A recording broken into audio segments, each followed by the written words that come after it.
With in 2 weeks पता चल जाएगा कि ब्लफ किसके साथ हो रहा है, हिडन एग्रीमेंट एक्चुअल किसके साथ हुआ है। सबको पॉलिटिकल प्लेयर्स को एंगेज रखा हुआ है और सबको बहुत मीठी मीठी गोलियां दी जा रही हैं। तो अगले 2 हफ्ते काफी अहम है। आज स्टार्ट कर लें। ये तो गैर यकीनी की फ़ज़ा है, सूरत हाल है, सियासी हिजान कह लें बहुत ज़्यादा है। आवाम भी बड़े परेशान है कि आखिर होने क्या जा रहा है आगे। इधर से हम देखते हैं पीटीआई वाले बड़े कॉन्फिडेंट नज़र आते हैं। खान साहब कहते हैं मैं कॉल देने वाला हूँ, तैयारी पकड़ लें। इधर से हम देखते हैं हुकूमत के जब बयान आ रहे होते हैं तो ये लोग कहते हैं हम तैयारी करके बैठे हुए, 25 मई को तो कुछ हुआ ही नहीं था। फिर आप देख लें कि अभी उन्होंने कॉल नहीं दी, लेकिन कंटेनर्स का इंतजाम पहले हो चुका है। तो फिर ये जो सूरत हाल है, ये जो फ़ज़ा है, ये आइंदा जो चंद महीने जमहूरियत के लिए कैसे साबित होंगे आपके मुताबिक? देखिए, अगले 2 वीक्स, नेक्स्ट 2 वीक्स जो हैं वो बहुत ही क्रूशल है, बहुत ही क्रिटिकल है पाकिस्तान के लिए, पाकिस्तान की पॉलिटिक्स के लिए। अगर ये 2 हफ्ते पॉलिटिकल प्लेयर्स ने बहुत अच्छे तरीके से गुजार लिए और कोई अनयूजुअल सीन क्रिएट ना किया तो फिर तो स्मूथ फंक्शनिंग होगी और आगे बढ़ा जाएगा, मामला को आगे देखा जाएगा। और अगर ये अपॉइंटमेंट के मामले में कोई डेडलाइन हो गई, तो डेडलॉक हो गया और कोई तनाज़ा खड़ा हो गया, तो ऐसी सूरत में फिर उसकी रीज़न मैं आपको बता दूं।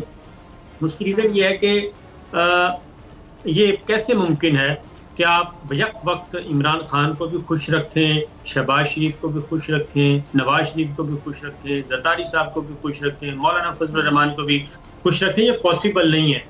अभी अगले मेरा ख्याल है विद इन 2 वीक्स पता चल जाएगा कि ब्लफ किसके साथ हो रहा है, किसको गोली दी जा रही है और किसके साथ एक्चुअल एंगेजमेंट्स और एक्चुअल जो सिंसेरिटिकल है, हिडन एग्रीमेंट एक्चुअल किसके साथ हुआ है। तो ये सारी चीजें हैं। तो इसमें पॉलिटिकल प्लेयर्स को बहुत ज्यादा, क्योंकि पॉलिटिकल प्लेयर्स को सबको एंगेज रखा हुआ है। किसी को आपके जरिए, किसी को अजहर सिद्दीक साहब के जरिए, किसी को मेरे जरिए, किसी को समी इब्राहिम साहब के जरिए। तो इन सबको पॉलिटिकल प्लेयर्स को एंगेज रखा हुआ है और सबको बहुत मीठी मीठी गोलियां दी जा रही हैं। तो कुछ दिनों के बाद ही ये गोलियां खुल जाएगा। ये जब राज खुलेगा, वो कागज उतारेंगे तो पता चलेगा कि जिसके अंदर लिखा होगा कि जनाब आपके साथ तो सिर्फ ब्लासी कर रहे थे हम, एक्चुअल जिसके साथ होना था वो हो गया।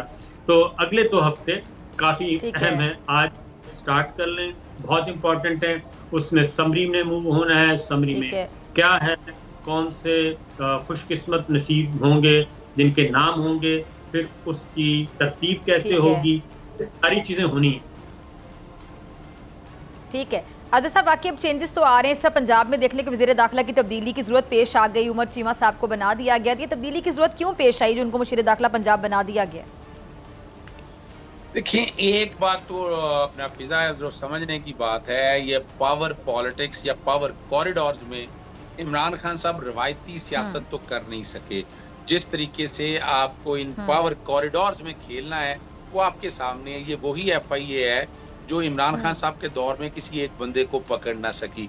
मनी लॉन्ड्रिंग या बाकी केसों के अंदर अगर आप देखें, सारे जमानतों पर या बाहर पर। और दूसरी तरफ ये है कि एक झूठा केस, उसमें हामिद जमान को जिस तरह गिरफ्तार किया, उसके अलावा FIA जितने भी केसेस है प्रोविडेंट फंडिंग के केस के हवाले से वो देख रही है। ये वही पुलिस है जो दहशतगर्दी के पर्ची और 144 में आपको उठा रही है। ये वही पुलिस है जो 25 मई के वाक़े में क्या हाल किया। दूसरी तरफ आप यहाँ ही देख लें, अभी आपका इलेक्शन कमीशन का किरदार भी आप लोगों के सामने आ चुका है। अगर आपको ये वीडियो पसंद आई तो सब्सक्राइब करें और बेल आइकन पर क्लिक करें। मैं इमरान खान हूँ, आप बोल्ड न्यूज़ देख रहे हैं। सबसे बड़ा चैनल बोल्ड, सबसे बड़े एंकर इमरान रियाज खान के प्रोग्राम इमरान खान बोल्ड के साथ रेटिंग के तमाम रिकॉर्ड तोड़ दिए। 56% नाज़रीन ने बोल्ड न्यूज़ को देखा। सोशल मीडिया पर भी सबने ज्यादा देखा। सबसे ज्यादा व्यूज, सबसे ज्यादा रील्स और सबसे ज्यादा रेटिंग के साथ बोल्ड अब भी नंबर 1 पोजीशन पर बरकरार। सब्सक्राइब करें और बेल दबाएं ताकि कोई खबर रह न जाए।